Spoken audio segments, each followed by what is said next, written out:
je vais accueillir Mathieu Éloin, qui est le directeur exécutif en charge de l'activité d'accompagnement de BPI France, et Jacques Darigo, qui est le président de la Sportec et aussi le cofondateur d'une très belle start-up qui s'appelle Footbar. Et aujourd'hui, on est là pour vous présenter le mapping. Alors, vous connaissez la Sportec, vous connaissez très probablement BPI France. J'ai quelques questions à leur poser, mais juste avant, je vous propose que vous puissiez prendre vos téléphones. Je pense que c'est disponible si le slide arrive. I don't know. Est-ce que le slide arrive?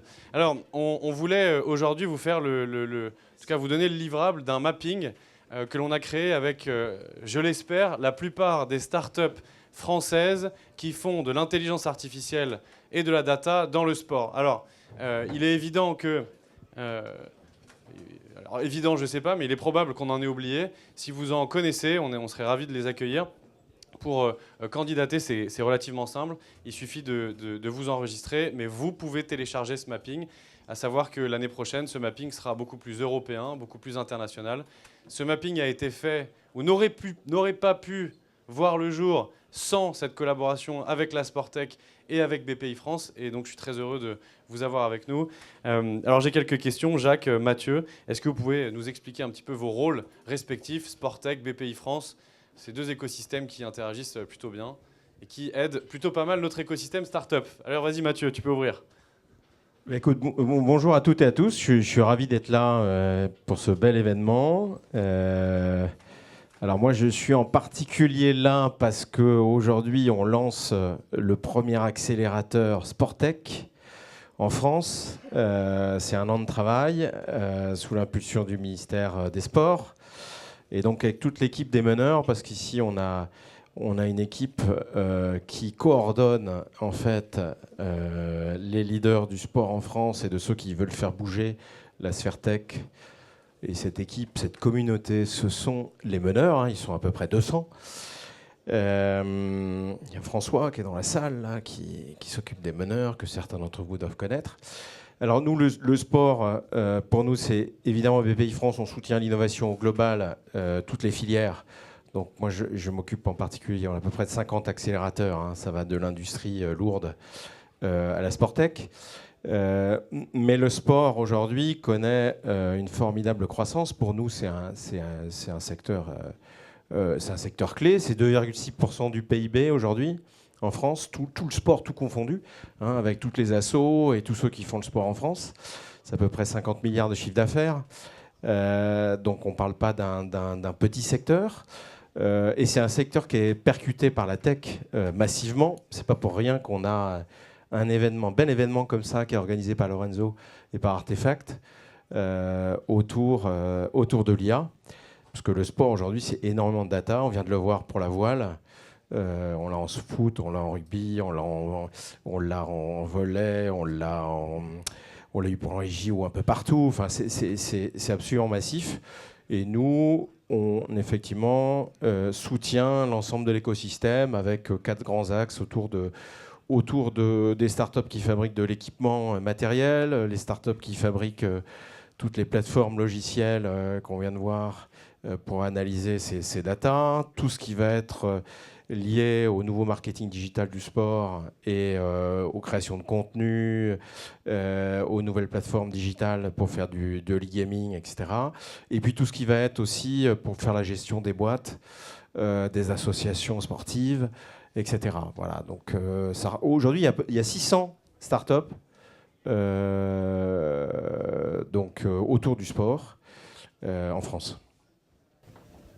Vous imaginez, nous, on n'en a que peut-être une centaine dans le mapping que vous allez trouver ici. Mais Jacques, tu veux nous partager un petit peu aussi, toi, ton point de vue et le rôle de la Sportec? Ouais, très heureux d'être là. Merci encore une fois à Lorenzo et Artefact pour ce bel événement à Station F. Donc nous, on est un collectif, effectivement, tu l'as dit tout à l'heure, qui rassemble toutes les startups innovantes.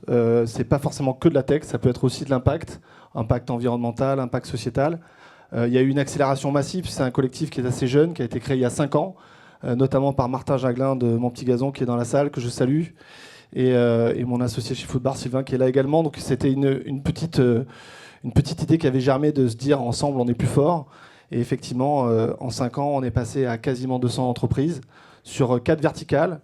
Le sport amateur dont Mathieu vient de parler, le sport professionnel, l'engagement des fans avec notre seule licorne à date qui est dans la salle et que vous allez entendre parler dans quelques minutes avec Jennifer de chez Sorar, qui est au premier rang, que je salue. Et puis le dernier, c'est très important parce que c'était la grande cause nationale de 2024. La grande cause nationale, c'était la lutte contre la sédentarité.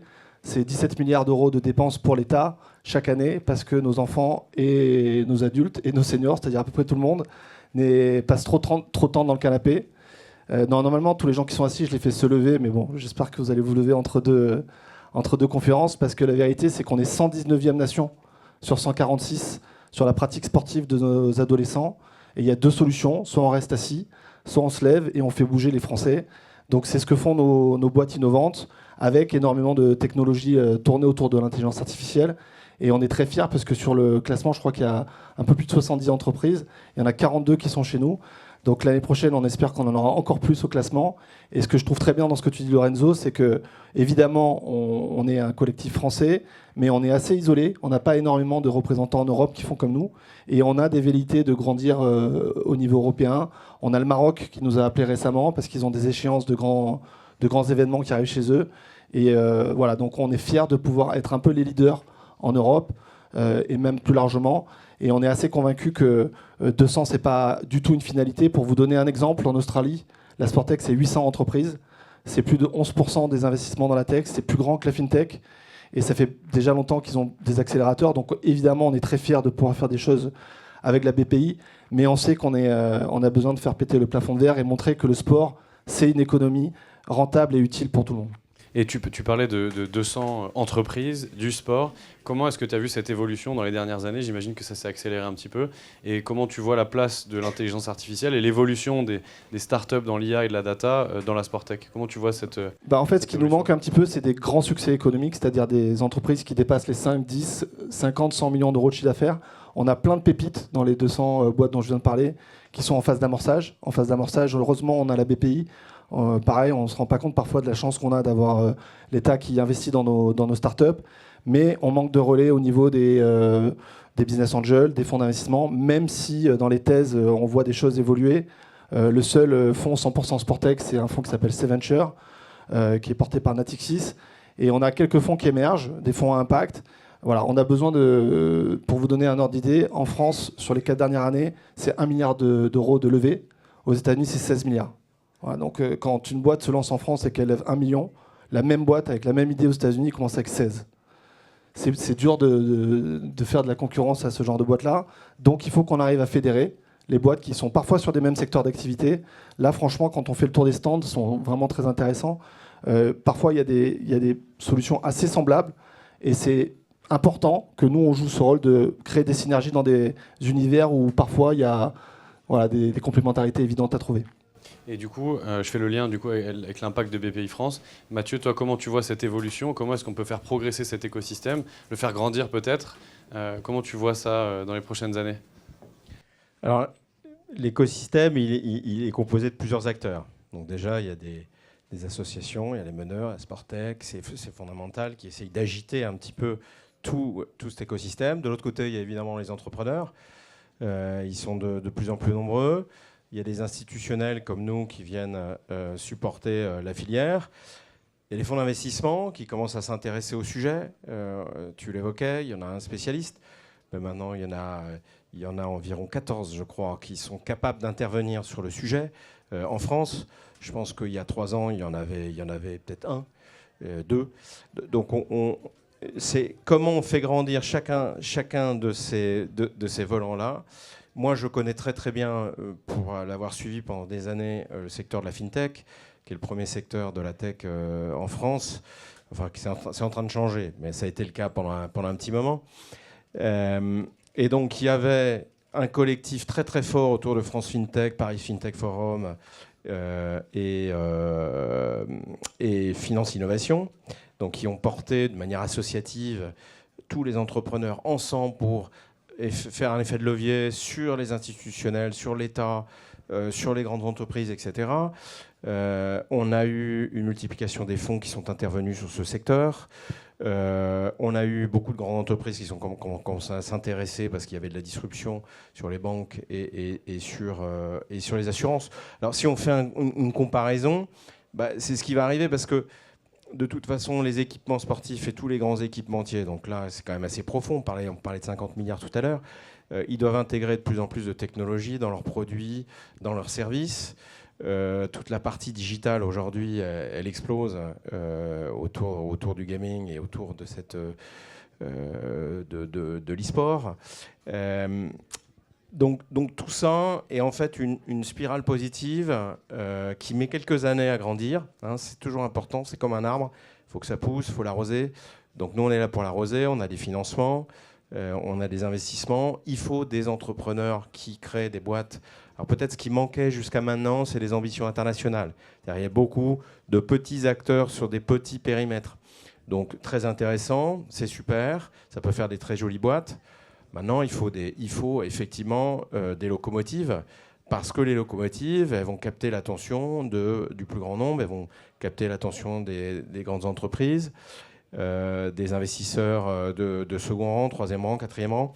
Donc voilà, tout ça, c'est cette dynamique-là qu'il faut créer, et tout le monde est acteur. Ici, vous êtes tous plus ou moins acteurs de cet écosystème. Et nous, on va l'arroser. On va l'arroser pour que l'app grandisse. Et cet accélérateur, c'est la preuve, ça n'existait pas avant. Hein. Il y en avait 49 autres sur d'autres industries, ça n'existait pas dans le sport. Et là, on le lance le 24 novembre, et les équipes sont là. D'ailleurs, il reste 3-4 places, je crois, pour remplir l'accélérateur. Et les équipes sont là tout à l'heure, vous pourrez les rencontrer. Moi, je vais dire un petit mot sur Jeanne, qui a 23 ans, que j'ai rencontrée il n'y a pas très longtemps, qui se remet à la pratique sportive. Elle veut, après une petite blessure, se remettre à courir. Et donc, elle n'a pas vraiment de plan d'entraînement, donc elle passe par un coach, qui est un coach virtuel, qui est d'ailleurs pas très loin d'ici, qui s'appelle Oshi. Et donc, Oshi lui demande sa taille, son poids, va être capable de reconnaître avec des capteurs biomécaniques et une vidéo, lui donner un entraînement personnalisé. Mais comme ça lui plaît, en fait, Oshi, c'est super, mais elle continue à creuser sur les options qui existent sur le marché. Et là, elle tombe sur Vecta, qui lui permet de faire pareil, grâce à du coaching virtuel et une IA, un entraînement spécifique sur la préparation d'un marathon, parce que c'est ça son objectif, en moins de 3h30. Et cet objectif-là, il se concrétise pendant les Jeux Olympiques, parce qu'elle n'a pas réussi à avoir son dossard pour le marathon pour tous, mais grâce à Kinomap et United Heroes, elle a pu courir le marathon pour tous chez elle, dans un univers virtuel. Voilà, donc en fait, c'est important de comprendre que l'intelligence artificielle, c'est un outil qui est là pour libérer le potentiel humain. Souvent, les gens ont peur de l'IA en disant « Ouh là là, ils vont savoir plein de choses sur moi ». Oui, mais c'est pour se blesser moins, pour avoir accès à des courses qu'on n'aurait pas pu courir autrement. Et voilà, j'aurais pu prendre l'exemple de Serge dans le foot, etc. Mais effectivement, ce qui est important aujourd'hui, c'est de voir que nos jeunes ne vont plus faire du sport comme il y a 20 ans, comme il y a 10 ans ou comme il y a 50 ans. Ils ont besoin d'un univers plus gamifié, ils ont besoin de se blesser moins souvent, ils ont besoin d'avoir des conseils plus réguliers, de coachs qui sont souvent virtuels, ça coûte moins cher. Et donc c'est ça pour nous l'IA. Et encore une fois, bravo pour avoir fait ce mapping, ça va beaucoup nous aider. Alors on ne l'a pas fait tout seul, hein. C'est grâce à vous, donc merci beaucoup. Alors tu parlais d'IA et de démocratiser les usages, je pense qu'on l'utilise tous. Mathieu, tu es triathlète et je suis sûr que tu dois avoir une petite montre cachée quelque part. Je pense qu'on l'utilise tous. Vous avez peut-être tous des applications qui utilisent de l'intelligence artificielle. En revanche, ce que tu dis est très juste. Toutes les startups dont tu as parlé, et cette histoire est belle, elles sont toutes là aujourd'hui. Donc cet événement a été fait pour créer des rencontres, créer des échanges, créer du business, les aider à se développer. Donc n'hésitez pas à prendre contact, à aller les voir, à les solliciter pour faire des tests, des pilotes. On en a répertorié une petite centaine. J'espère que l'année prochaine, on aura peut-être multiplié par 2. En tout cas, ça ne se fera pas tout seul, ça se fera avec vous. Donc si vous voulez être acteur et nous recommander des startups, vous êtes les bienvenus. Je vous remercie beaucoup pour votre attention. On peut les remercier très fort. Merci beaucoup à tous les deux. Merci d'être avec nous.